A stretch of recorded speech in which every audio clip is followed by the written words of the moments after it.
Well, the Prime Minister is on day 3 now of his trip to China. He's managed to get an agreement for there to be 30-day visa-free travel for Brits and also a cut in the tariff on whisky. But there are concerns about security issues with the Chinese as well as their human rights records. So let's get the thoughts now of Alicia Kearns, Shadow National Security Minister. Alicia Kearns, morning to you. Always good to get your thoughts on these matters in particular.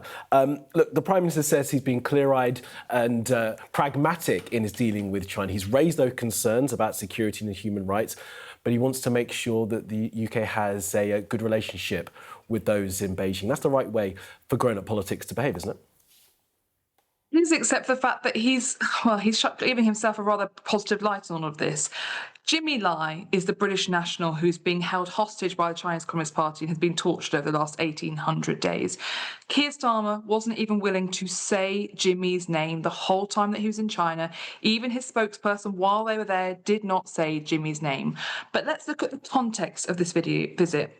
Over the last 18 months, we've seen an increase in cyber attacks against our country and businesses. We've seen a spy put at the heart of Parliament. We've seen continued support for the renewed illegal invasion of Ukraine. And we've seen Jimmy held hostage.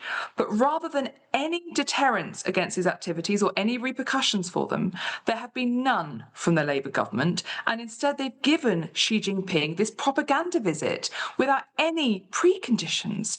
Whereas I'd like to think if I was Prime Minister, I would have said, in the months leading up to the visit, there needs to be an end to these hostile acts against our country, and I will be bringing Jimmy Lai home with me. But instead, he went with no preconditions, yet clearly some were set on him to approve the Chinese embassy.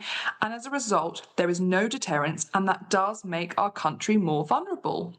Alicia Kearns, is that a realistic position, though, to take? I mean, the UK, for all its desires and ambitions, is now a middle power. China, the second biggest economy in the world. Perhaps we don't have that kind of sway over the Chinese. Would you be willing to give up the £45 billion worth of trade that we do with the Chinese over these concerns?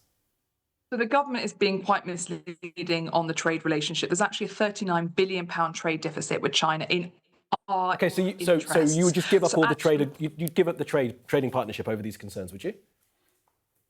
No, there's no need to do that.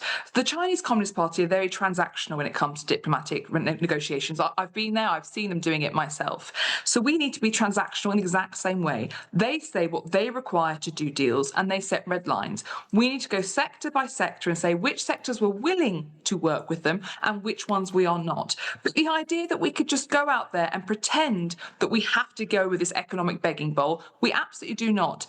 And also it's strategically naive, I'm afraid. Xi Jinping has said that he wants China to be completely self-sufficient in years to come. So there is not going to be some glorious economic relationship. And as I said, exports from our country to China are down between 27 to 40% under this government.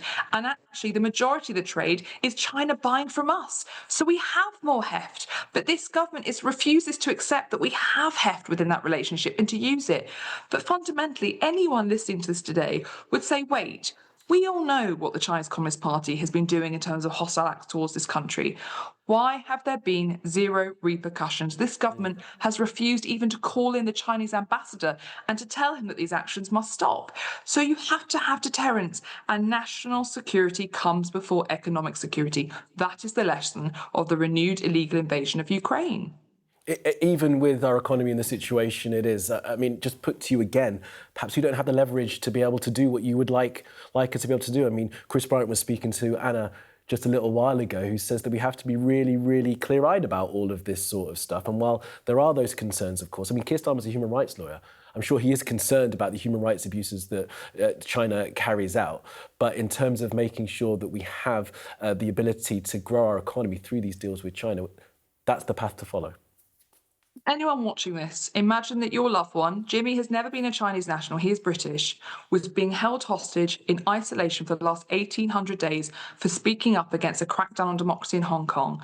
And imagine your Prime Minister went to China on this big propaganda visit and refused to say his name, let alone did not bring him home. That is unacceptable. And when it comes to economics, I'm sorry, but Keir Starmer has responsibility for his own economic woes. He created them. And as I said, that trade relationship relationship is not what is being suggested. We have a lot left within that relationship, and we need to stand firm, because if the Prime Minister isn't willing to stand firm on human rights, his exact words were, "I raise the usual concerns." I'm sorry, the torture of British national is not the usual concerns. The cyber attacks against our country are not usual concerns. He has a duty to defend our country, and we have not seen that in words, let alone actions. Alicia Kearns, I'm running out of time. A couple of other topics I want to get your thoughts on real quick, if I can. The Europeans have now prescribed the IRGC. Should the UK government be following suit? That's the Iranian Revolutionary Guard Corps. Yeah. So Labour promised they'd prescribe the Islamic Revolutionary Guard Corps. I'm here and ready to work with them if their legislation is good and will make our country safer. So I hope this is the news that they're briefing out. And if so, I wait to be briefed on it, and I will work with them to make our country safer, but also to show that we stand with the people of Iran who are bravely out protesting against the Ayatollah, who continues to order assassination attempts on British shores. So this is in the British national interest. Okay, and the last thing, Russian spy ship off the coast of Minehead near our undersea cables just a day or so ago. Should we be taking more forceful action with these spy ships? It's not the first time that a spy ship has been near UK coastal waters. I think perhaps this is the first time it's actually been within our coastal waters. So look, for many years, we have seen Russian planes fly along the border of our airspace, but they've never been willing to come inside. So this is an escalation. We should be very clear, those underwater sea cables are absolutely vital. So I have been surprised, if I'm honest, by the silence from the government over the last few days on this. We need to see a very clear statement, and there have to be repercussions, because as with China and with Russia, you have to have deterrence. Otherwise, you just say, we are open here for business, and we're also open for attack. Alicia Kearns, Shadow Security Minister, always good to speak with you. Good morning to you. Thank you.